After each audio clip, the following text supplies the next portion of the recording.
είμαι από αυτούς που από την πρώτη στιγμή είπαν έβγε στον νέο Υπουργό Δημοσίας Τάξεως ή Προστασίας του Πολίτου, όπως με τον όνομαζαν τώρα αυτό το Υπουργείο, κ. Χρυσοχοΐδη, για την απόφασή του να μπει επιτέλους η αστυνομία στο άβατο των εξαρχείων, στο κράτος που χαϊδευτικά το λέγαμε στην αργό της περιοχής Πακιστάν, από το κράτος του Πάκη.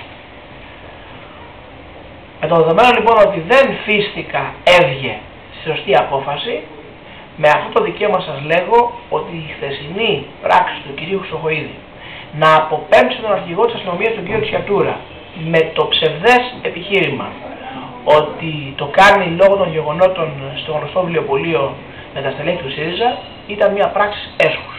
Και ήταν μια πράξη έσχους διότι ουδής αστυνομικός παρανόμησε, όλα έγιναν σύνομα και αλίμονο εάν λέμε ότι υπάρχουν κομματικοί χώροι ή άλλοι είδους χώροι εις οποίους οι αστυνομικοί δεν πρέπει να κάνουν τη δουλειά τους. Λυπούμε πάρα πολύ για αυτή την εξέλιξη και για αυτή τη στάση του κ. Χρυσοχοΐδη στην κυριολεξία να προσκυνήσει τα εξάρχεια. Ελπίζω να μην έχει συνέχεια.